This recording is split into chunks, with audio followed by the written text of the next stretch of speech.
हाँ मैं दे दूंगा, कोई बात नहीं।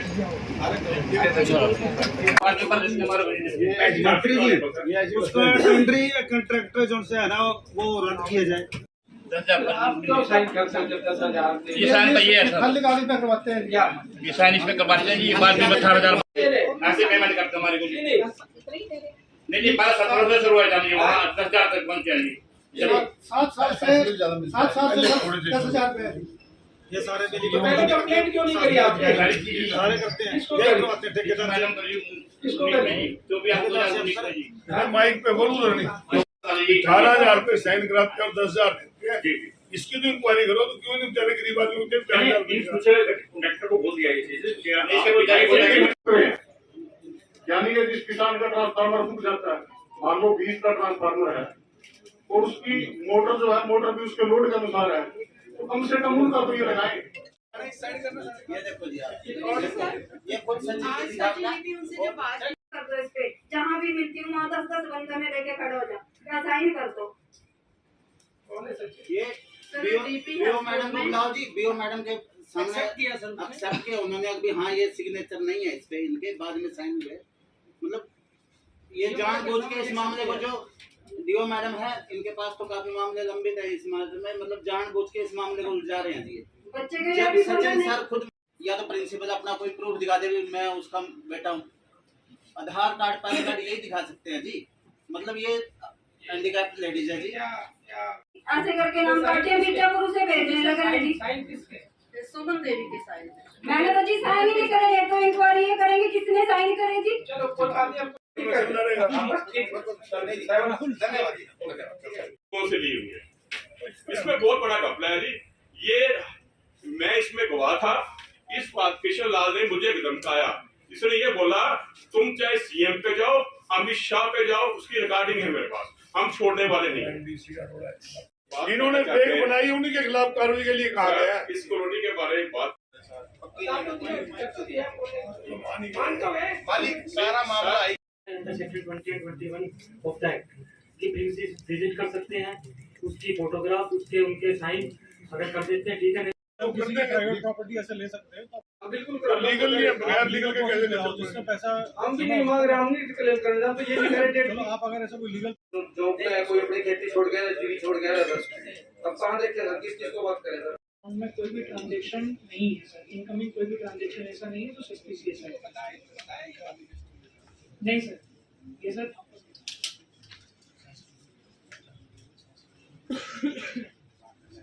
क्या कार्रवाई की इन्होंने कुछ बताया नहीं। कल फोन आया था 12:30 बजे कि आप ऐसे ही ऑफिस आ जाओ। क्या कार्रवाई क्या चाहते हो आप? 700 का था भी उनका कुछ इन्वेस्टिगेशन जो कर रहे थे, उन्होंने कुछ तो इसका सोने का मैटर था, उसके बारे में पूछा। कल आया था फोन सर। ना मेरे को जमीन देंदे, ना मेरे तक कब्जा देंदे, धक्का जबरदस्ती से मेरे धक्का कर लिया। मेरे बेटा नहीं हो रहा है, ना मेरा खासा हो रहा है, मैं भूखी मरूं। मेरे ठेके के पीछे इन पुलिस वाले देते हैं, ये पुलिस वाले सारे उनके हो गए, मेरी कोई सुनवाई नहीं है। मैं तो मरना चाहूँ, बस इस तरह अच्छा मैं मर जाऊँ और मेरा पोता मर जाए, मैं जब भी ठीक हूँ। मेरा न जमीन कोई ना मैंने कोई इंसाफ मिलता, मैंने 1.5 साल 2 साल हो गए फिर मैंने कोई इंसाफ नहीं है। मैं तो भूखी मर गई, मैंने ना ठेका मिलता ना पीछे मिलते, मेरा कुछ नहीं मिलता। मेरे तो फसल भी काट लिया, कोई कार्रवाई नहीं है। मेरे मारे पिटा है, कोई कार्रवाई नहीं है। क्या नाम है आपका? मेरा सारदारानी नाम है। मेरे पोते ने मारा पिटा है, मेरी कोई कार्रवाई नहीं है। अब भी धमकी दे के गए भी तेने जानते मार देंगे। मैं खेत में गई थी उधर धमकी दी ना, तो मैंने देखा धक्कत मार दे। मेरी तो ज़मीन को सर गया, मेरा कोई भी सुनवाई नहीं, ना कोई प्रशासन मेरी सुनता, ना मेरी कानों को सुनता, ना मेरे कहो के थाने का ऐसे छोड़ता। धमका है मेरे को, ताड़ा मेरे को सरदारानी, उसका मेरा नाम नहीं पहचान। पेश होकर तो करो, अब जब तक अभी आपका वो नहीं करते, फाइल नहीं करते सर जमीन पे तो स्टे नहीं है, तकसीम भाई तो तकसीम होगी तो मैंने जहाँ भी अम्मी दे मैंने 3 किले दे दो। अरे जहाँ तकसीम होगी मैं वहाँ ले लूंगी, मेरा कसूर क्या? मैंने तो बताया नहीं, अपना जवाब दे दो, कोई वो नहीं है। मैंने जो बताया मेरा कसूर कैसा है उसका नहीं लग रहे हैं, यूँ कोई बात है। उधर ना आपने कहा था पुलिस लेकर कब्जा हुआ, पुलिस नहीं लेकर गए, फिर मैंने कहा इसलिए कल वो साहब थे भाई पुलिस कार्रवाई लिख दे, इन्हें पुलिस प्रोटेक्शन नहीं लिखी यार। ये साहब उसके हैं जी, ये तो उसी की मदद करेंगे, मेरे लिए की कोई मदद नहीं। उन्हीं उसी पार्टी ने जीरे लगाई है उसने, और इसकी जो खेवट का चक्कर है सर, जिसमें इसने ये बताया भाई इस खेवट में मैंने जीरी लगाई है, जिस खेवट की इसके पास रजिस्ट्री है वो जीरी दूसरी खेवट में लगानी पाई गई है, यानी अपनी ही भूमि में लगा रखी थी सर उन्होंने। एक्चुअल में सर प्रैक्टिकली इसने कहीं भी, इसके पास रजिस्ट्री जरूर है सर, इंतकाल भी है, पर इसने कोई पोजेशन नहीं लेना पाया गया सर प्रैक्टिकली। थानेश्वर सर ने 145 भी इजाद करी थी, 145 की कार्रवाई CRPC के तहत। और सर जो जीरी लगाने का मामला था सर, उसके संबंध में 505 नंबर FIR है सर पिछले साल। लो जी, ये जज साहब के ऑर्डर है, मेरा कसूर बताओ, मेरा क्या कसूर है? मैं तो इस तक मरी जमनी कोई जिंदगी को नहीं है यार, मेरी कोई सुनवाई नहीं करता, मेरा कोई गले नहीं खड़ा होता, मेरा यूं छोटा पोता है, इसको भी लेकर फिर मैं धक्के खाते हुए कदम भूखा पड़ा, मैं उन्हें फिर धक्के खाते हुई, मेरा कसूर के हमने पैसे दे के सारे खाते दे के, मेरा कसूर बता रही है, हमने मुक्ति दुआ दो बस, मैं कुछ नहीं चाहिए कुछ भी। ठीक है, बैंक मैन करा थे, बैंक के ऑर्डर रहे जज के, जज ने कह दिया भाई बलदेव ने कर्जा लिया, बलदेव कर्जा देवेगा। सर मैं अभी आपसे आग्रह करती हूँ कि मीटिंग को आगे बढ़ाने की अनुमति प्रदान करें। आज की ग्रीवियंस मीटिंग में मैं माननीय मंत्री खाद्य नागरिक आपूर्ति एवं उपभोक्ता विभाग श्री राजेश नागर जी का कुरुक्षेत्र जिले में हार्दिक स्वागत करती हूँ। मैं यहाँ और सभा में मौजूद सभी नागरिकों का हार्दिक स्वागत व अभिनंदन। मेरा नमस्कार। माननीय खाद्य नागरिक आज टोटल 15 फैमिली आईडी में इस चेंज थे, जिसमें से 7 पहले वाले पुराने थे और 8 नए आए हैं। उसमें से 7 में से 5 को फाइल कर दिया गया, 2 पेंडिंग है और नए जो 8 हैं उनको अगले उसके लिए रख दिया।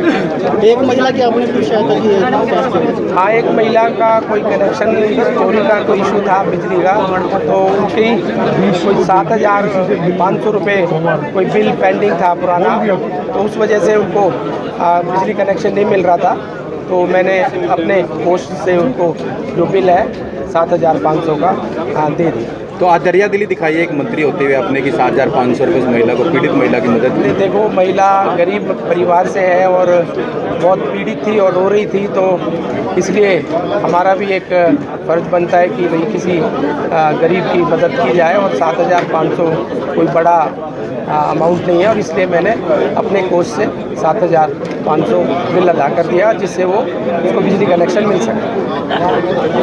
मैडम होगी थी बात सीएम साहब लास्ट मीटिंग हमारे वीडियो है मैडम, तो आप ADP की मीटिंग में सीएम साहब बंद करवा दिया गया था दिवस पे, लेकिन सरिया का जो कॉन्ट्रैक्टर है वो हमारे जिले में कोई प्रोसेसिंग सेंटर नहीं है, जैसा म्यूनिसिपल कमेटी ने मुझे बताया। कहीं और वो करनाल में प्रोसेसिंग होता है, इसको कहीं और शिफ्ट कर, लेकिन हाँ सर, CM सर ने भी आदेश दिए हैं, तो MC सर वो सीएम साहब के आदेश है, तो बस तो करा दो, कहीं शिफ्ट करा दो, कहीं और शिफ्ट करा दो। और मंत्री जी, इटावा में जो मैटर चल रहा है खास तौर से क्या कहेंगे?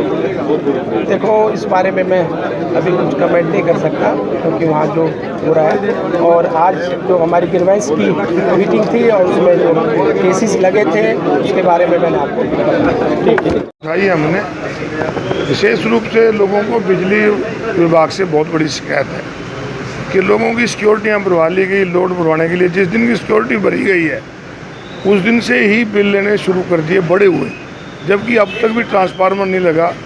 8-8, 9-9 महीने हो गए लोगों को फालतू बिल भरते हैं, तो हमने कहा कि उनके रिफंड करो। जिस दिन तुम ट्रांसफार्मर लगा के उनको कनेक्शन दोगे तभी तो बिल ले सकते हो। आज एक तो वो उठाया, और बाकी जो सफाई व्यवस्था है कुरुक्षेत्र के बारे में, जिनके बारे में आपने भी जिक्र किया कि ब्रह्मसरोवर के ऊपर डंपिंग पॉइंट बनाया, तो मैंने पिछले दिनों महामहिम राज्यपाल की अध्यक्षता में कुरुक्षेत्र डेवलपमेंट बोर्ड की मीटिंग हुई थी। मैंने उसमें भी कहा था कि हज़ारों लोग रोज़ाना पवित्र ब्रह्मसरोवर पे आते हैं और उसके पश्चिमी तट पे डंपिंग जोन बना हुआ है, तो उसको उठा लिया जाए। तो उस समय भी मुख्यमंत्री जी ने भी आदेश दिए थे और महामहिम जी ने भी कहा था कि वहाँ नहीं होना चाहिए, तो इन्होंने कहा था कि वहाँ नहीं होगा। और जैसा आपने आज बताया, बहुत ही दुर्भाग्यपूर्ण बात है कि मुख्यमंत्री जी के आदेश की भी अवहेलना हो रही है। ऐसा नहीं होना चाहिए। आज भी उन्होंने कहा कि हम उसको बंद करें। लगातार गोलियां चल रही हैं, कल फिर रात को गोली चली, पेवा में भी गोली चली है। मुख्यमंत्री जी कहते हैं बहुत अपराध हरियाणा में बढ़ रहा है, इसकी बहुत ही चिंताजनक बात है कि गुंडों के हौसले बढ़े हुए हैं। सरकार को बाकी सारे काम काज छोड़ के सबसे पहले इन गुंडों के ऊपर काबू करना चाहिए, क्योंकि किसी भी प्रदेश की प्रगति का आधार उस प्रदेश की कानून व्यवस्था होती है, और जब लोगों की जान माल ही सुरक्षित नहीं होगी तो फिर यहाँ पर प्रगति कैसे हो पाएगी। विधायक जी, अभी पहली बरसात हुई है, बाढ़ जैसे हालात पैदा हो गए थे, आगे क्या होगा जब बरसात? पिछले 10 साल से जो टेंडर सफाई के हुए थे, सफाई के नाम पे खाली टेंडर के पैसे खाए गए, नालों की सफाई नहीं हुई गई। पिछले दिनों हमने उठाया था यहाँ पर कि ये नालों सफाई के नाम पे पैसे खाए जाते हैं, तो आनंद फानंद में सफाई तो हो रही है, परंतु आज भी अभी मैं यहाँ ईओ साहब को देख रहा था, कहाँ चले गए हैं, कि अभी भी ऐसा है कि बड़ा स्लो प्रोसेस चल रहा है। जहाँ से गंद निकाला है वहाँ गंदगी के ढेर लगे हैं। विशेष रूप से जो दराखेड़ा का एरिया है, छोटे बाजार का एरिया है, आज भी उसी प्रकार के हालात हैं। तो आज उनसे बात करके इनको जल्दी करें ताकि आगे बरसात में लोगों को और नुकसान ना हो। नहीं, जो